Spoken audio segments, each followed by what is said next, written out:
do this. Okay. Live on We're live. Facebook and recording. Hi, Tom. Hi. Here comes An intimate Andrea. little group here. Andrea Tetrick's coming in hot. Oh, So- there she is. So we'll get Andrea in. There's Andrea. Andrea coming in live.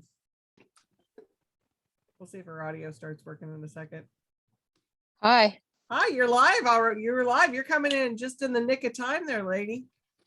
Well, I'm happy to be here, and I hope that my tardiness will not weigh against me or demotions occur. Never, Points. Can't imagine. never.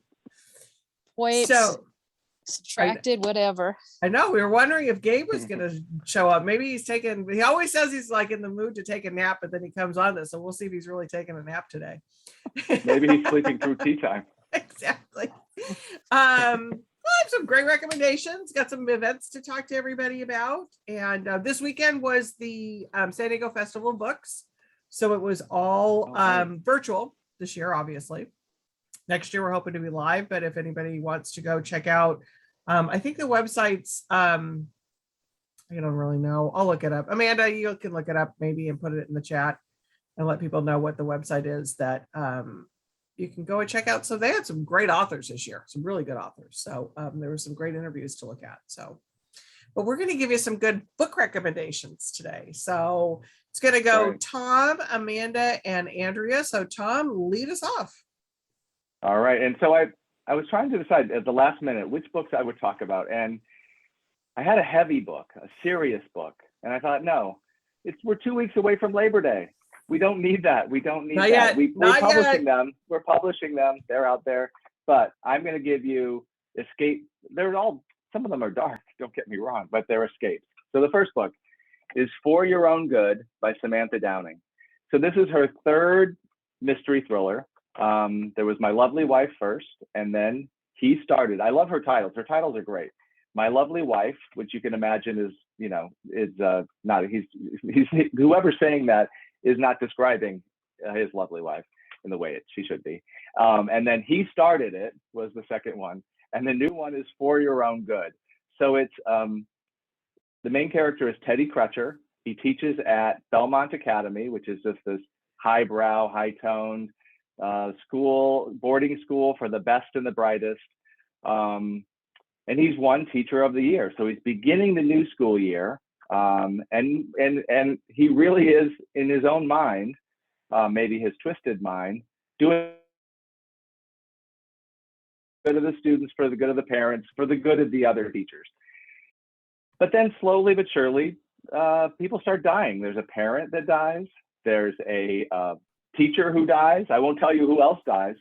But slowly but surely, we realize that something is definitely wrong at Belmont Academy. And so you see it from, she tells the story through Teddy's voice, but also we hear other voices. And you realize that everybody has a motive for some of these other people dying. There's a lot of revenge. There's a lot of anger. There's a lot of, twisted stuff going on in this school.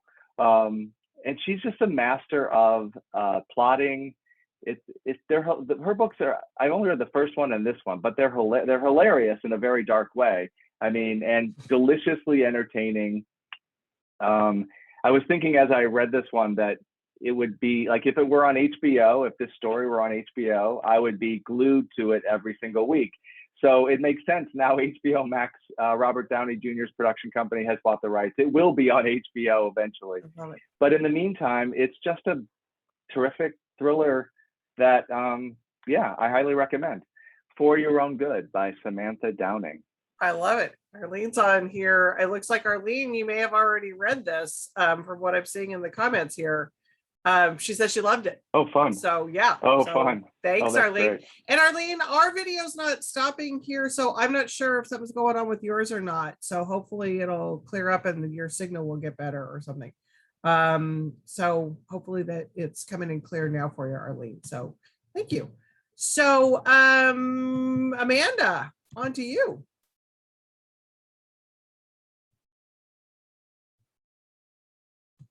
Sorry, I forgot where I was. I went into a wormhole.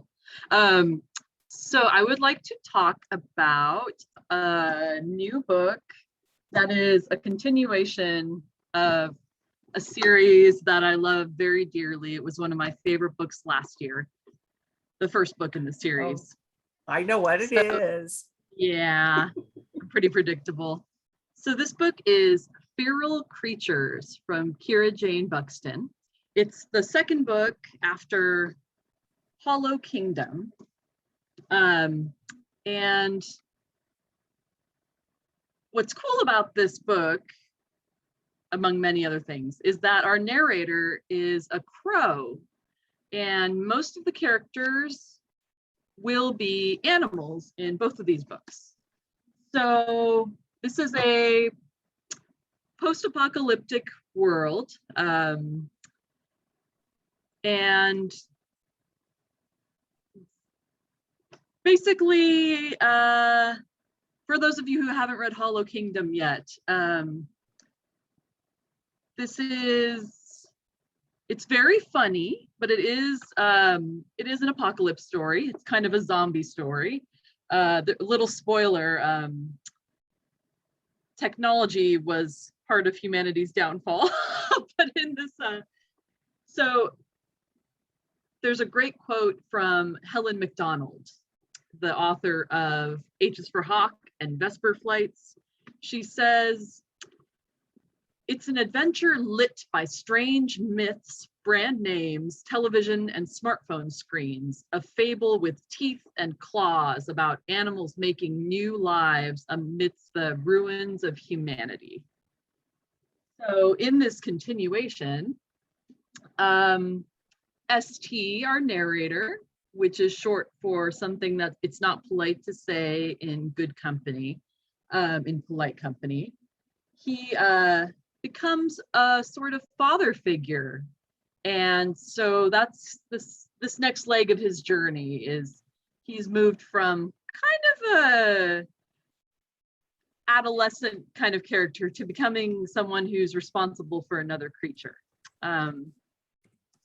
Just to give you an idea of what we're talking about here, the first line is, "It is a truth universally acknowledged that a single crow in possession of a good fortune must be in want of a Cheeto."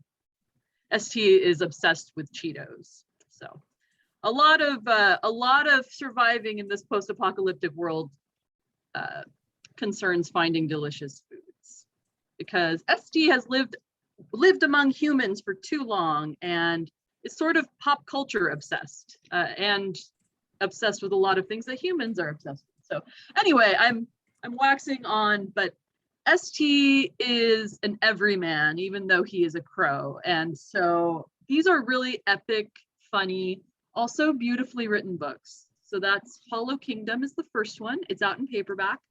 Feral Creatures comes out tomorrow in hardcover. And she is absolutely, I've seen a couple interviews and watched her do a couple things. So people YouTube her. She's just lovely, the author. So I would highly recommend doing that too. So and she is going on tour, virtual tour. And I think the first event she's doing is with Third Place Books, which is also an actual location in Feral Creatures. Oh, so interesting. Yeah. So okay, there you go. Check it out. Check it out. Okay, Andrea, to you. Thanks, Julie. That looks really interesting. And by the way, book. I didn't say this at the beginning. It's good to have both you and Tom back. We missed you guys last week. So thank you. Yeah. Well, I'm happy to be back. Yeah. That looks really great, Amanda. It's another one to add to the ever burgeoning list. I want to talk about a gift book with strong in the California history section. It's called Made in California, the California-born diners, burger joints, restaurants, and fast food that changed America. This is by George Geary. It's I love George Geary. He's been to the store a couple times. He's fantastic. Yep. Well, I hope that he comes in to sign some copies of this. I'm sure he might. Never know. And this is from Prospect Park Books, $40 hardcover, and it was out last week. And basically, this is just an overview of all of the diners, basically the 20th century food startups, basically that originated in California. So diners, Bob's Big Boy, McDonald's, Winchell's Donuts, In-N-Out Burger, Tommy Burger, Pete's Coffee, Taco Bell. I mean, it's kind of amazing how many of these institutions now began in California and basically shaped how America eats, for better or for worse.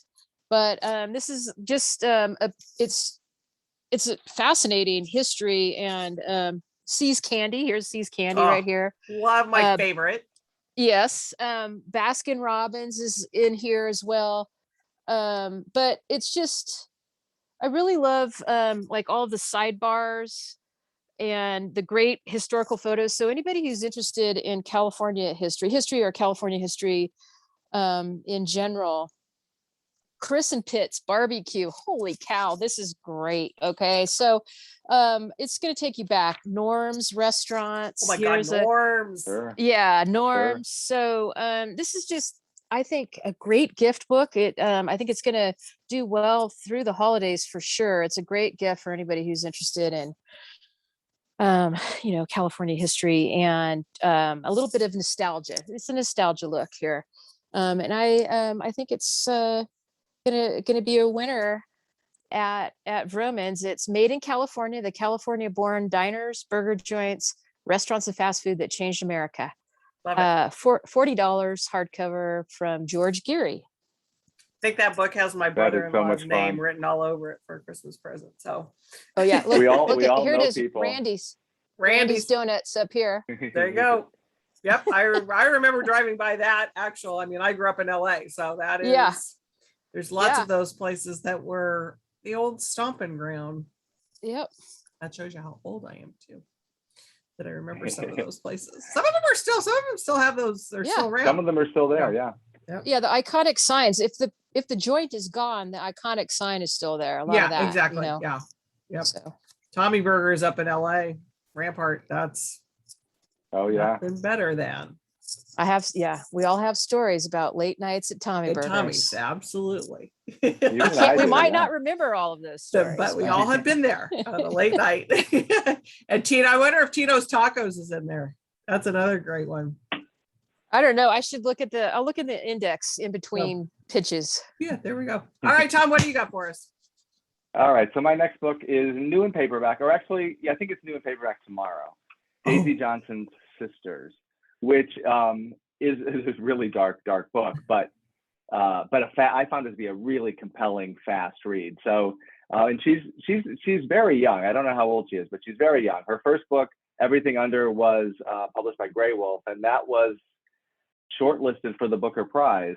So she's quickly establishing herself as one of the most important young international writers. She's British. So the new book, Sisters, is about July and September. That's their names, July and September. And they are as close as sisters can be, maybe too close, definitely too close. They don't need anyone but each other. And then their lives are turned upside down when they move with their single mother to a seaside house, abandoned. It's an abandoned family home near the shore. And there's dread, slowly but surely, this sense of dread and unease that comes into this house. And the house becomes almost a character as well, as things start to go very wrong for these two girls.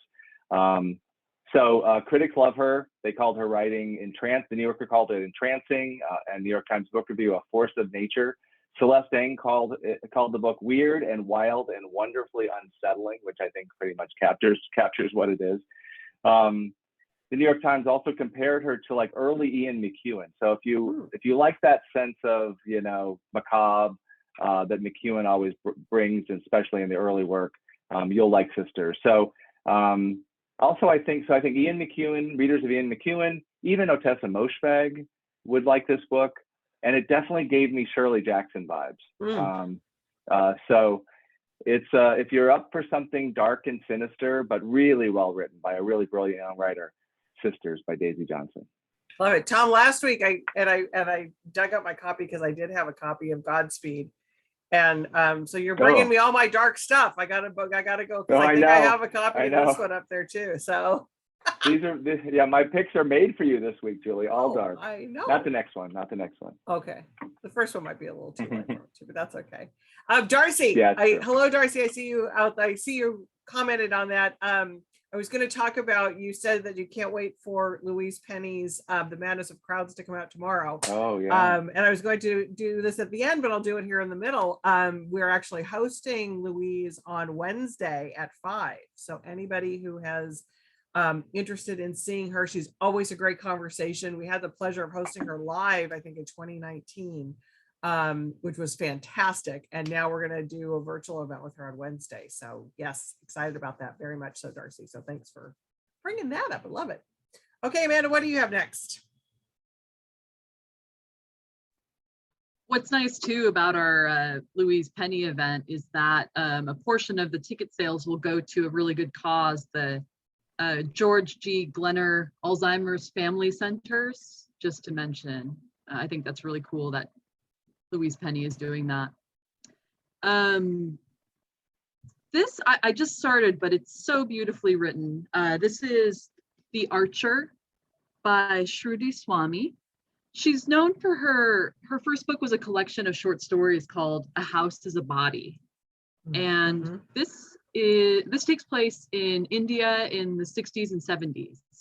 And she has her childhood is hard. Her mother is absent, and one day she stumbles across. She finds a class of women that are practicing a form of dance called Kathak, and she becomes obsessed with it. And even as she's leaving home and going to college, falling in love,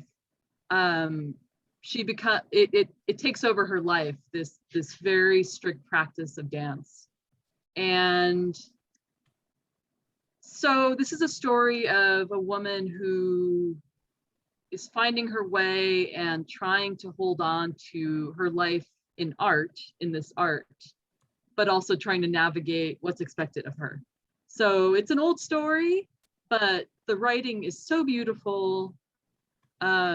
C. Pam Zhang, author of How Much of These Hills is Gold, says, "This is the kind of book you always hope for.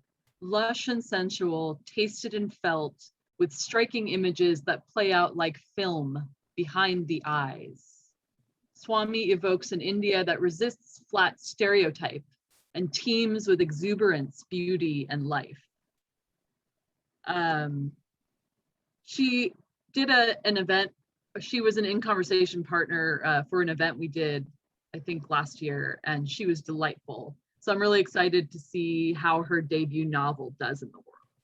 So that's The Archer by Shruti Swami. It actually officially comes out next week, but I don't think it has a strict street date. So I think it might be available right now.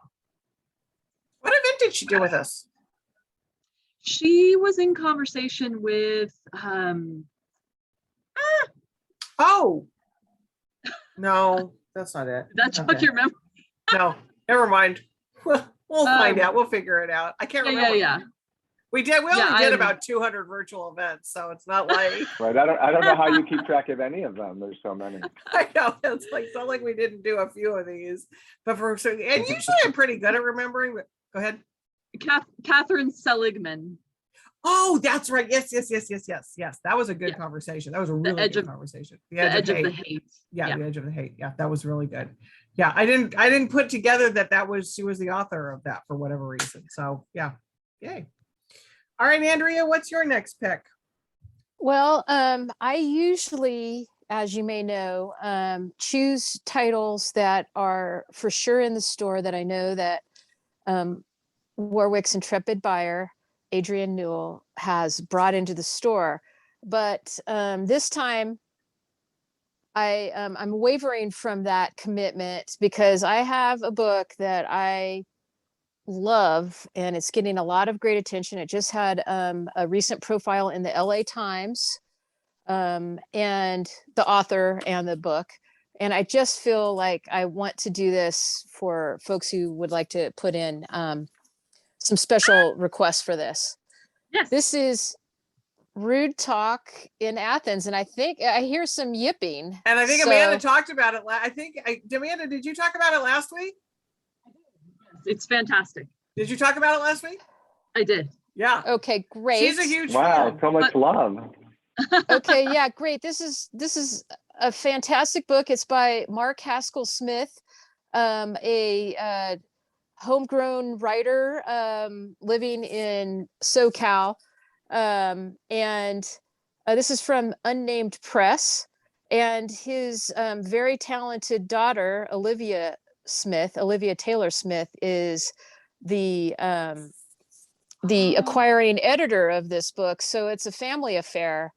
And he decided to go with Unnamed Press. He moved from Grove to be published by Unnamed, which is, it could be a risky move, but he also really believes in Olivia's talent and eye and ability to make this book work. And I do as well. I personally think that one of these days, Olivia Taylor Smith's name will be attached to one of the big prize winners. Okay.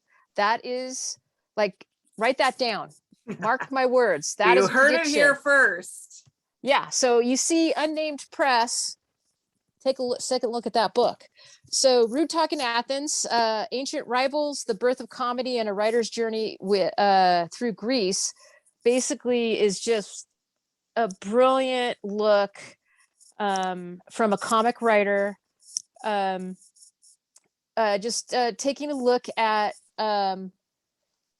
I guess it's hard to encapsulate this really, but examines lightly but also profoundly and also very effectively how comedy grew up from ancient Greece to today, and how it has survived through that classical period in Greece, and looks at that through the lens of the work of Aristophanes and other lesser known playwrights, including Aristophanes' arch enemy, Ariphrades, they were always trading barbs back and forth through their comedies. And that's sort of little known that a lot of the work that comes down to us today had like personal barbs and like pointed jabs at other playwrights and social commentary. A lot of times this social commentary was very pointed towards actual political figures, attacking the patriarchy, et cetera, et cetera. And it all started when Mark Haskell Smith saw a play in 2019 and thought, and it was an ancient play, and thought, how come all of these jokes are still landing? There was like uproarious laughter, like after like all of this time. And so he went on this serious obsessional deep dive into what makes the classical period work. Why is rude talk and sort of, like barbed comedy still in vogue? And I just think it's a brilliant piece of work, and just kind of like there's nothing out there like this. Let's see, what is Barry Sonnenfeld, film director and author of Barry Sonnenfeld, Call Your Mother, says Rude Talk in Athens is brave, brilliant, and incredibly funny. There are loads of very specific characters, including Mark himself. It's the Mark Haskell Smith version of hanging out with Stanley Tucci and Anthony Bourdain, but in present day and ancient Greece. I agree with everything he says about comedy and have never read anything like it. So this is, I think there's a lot of markets for this, of course. If you're into comedy, if you're a screenwriter, if you're a comedian, but if you're also interested in ancient Greece and history, I think that this will find a place in your heart and on your bookshelves. So call up Warwick's today and special order this Rude Talk in Athens. Love it. And that Sounds is fantastic. $26. The Unnamed Press, Mark Haskell Smith. But it's not. Did I It's miss anything? nonfiction. Nonfiction. Yeah. Wow, Nonfiction. that's incredible. Yeah, it's fantastic, and I just think that this book has a long tail to it, and I think it's going to be on bookshelves for a long time. And I think it should be in every store in the land. So, Well, we got Amanda and you loving it. Now we just got to get Adrian. So people special ordered out there, and then Adrian will bring it in. Start ordering it. yeah, It's very bawdy, just a warning. indeed, rude talk in Yes. Rude Athens. talk. You did. It you is did in the mention title. Rude talk. It is in the title. All right. I think we got a lightning round coming. So Tom, what do you got to start us off with that? Okay. So my lightning round pick is The Weekend by Charlotte Wood. Newish in paperback. Came out a couple of weeks ago in paper. I probably talked about this a year ago during the height of the pandemic. But it's great to have it in paperback. It's for the end of summer. It's already, like, Warwick's is already my leading store with this book. So there are fans at Warwick's already for sure. And it's Australian. So it's three best friends in their 70s who come together when at the death of the fourth friend. So they're coming together one last summer weekend, as they've always done, but now without the fourth friend. And so it's these women taking stock of their friendship, their lives, their loyalties, their jealousies, all over one weekend. So it's the best kind of summer reading, literary, but great setting, delicious beachfront setting, female friendship, but lots of, talk about betrayal and infidelity and aging. There's a dog that plays a major role. I thought the dog was on the cover, on the hardcover, but the dog's off the cover in paperback.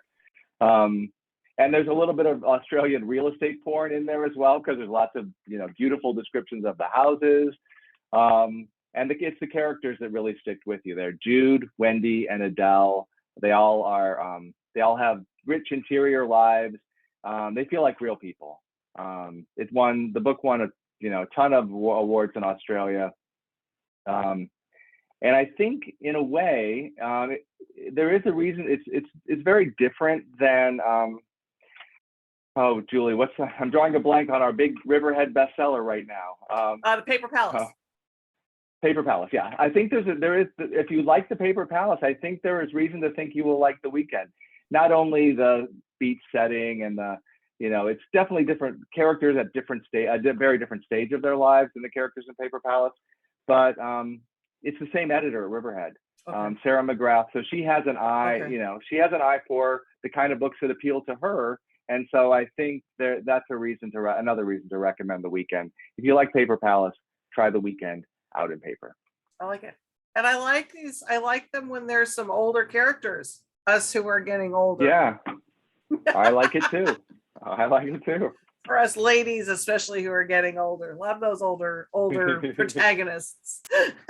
Well, right. you can still be on the beach. You're just going to have a little blanket over your lap. That's all. Exactly. It's all okay. It's all okay. I love it. All right, Amanda, you got a last one for us?